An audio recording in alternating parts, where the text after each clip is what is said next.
Vatican City. The Vatican's saint-making office has updated its rules governing the use of relics for would-be saints, issuing detailed new guidelines Saturday that govern how body parts and cremated remains are to be obtained, transferred, and protected for eventual veneration.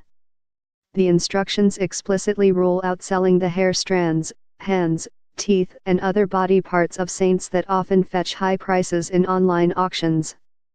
They also prohibit the use of relics in sacrilegious rituals and warn that the Church may have to obtain consent from surviving family members before unearthing the remains of candidates for sainthood.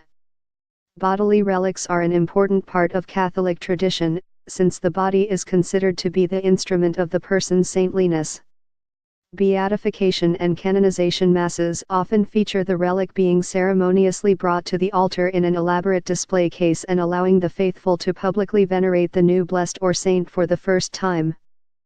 Officials said the new guidelines were necessary given some obstacles that had arisen since the rules were last revised in 2007, particularly when surviving relatives and church officials disagreed.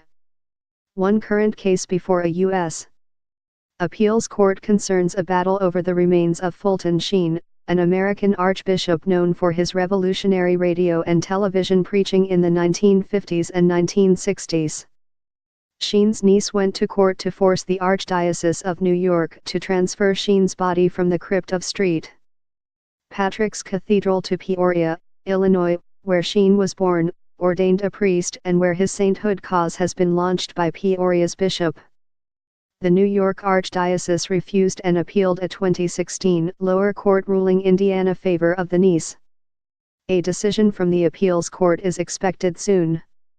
Monsignor Robert Sarno of the Vatican's Congregation for the Causes of Saints said it's impossible to know what difficulties could complicate a saint-making case or whether the new guidelines might have helped avoid the legal battle over Sheen. But Sarno said the Vatican believed the updates were needed anyway to provide bishops around the world with a detailed, go-to guide in multiple languages to replace the Latin instructions that provided only general rules to follow.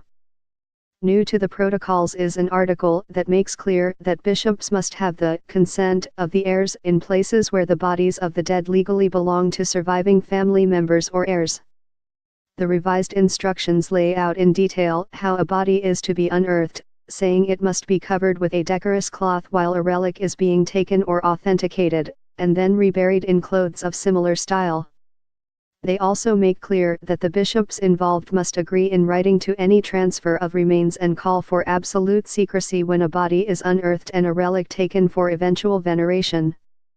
The document repeats church teaching that relics from candidates for sainthood can only be venerated publicly once they have been beatified, the first step to possible sainthood, and not before.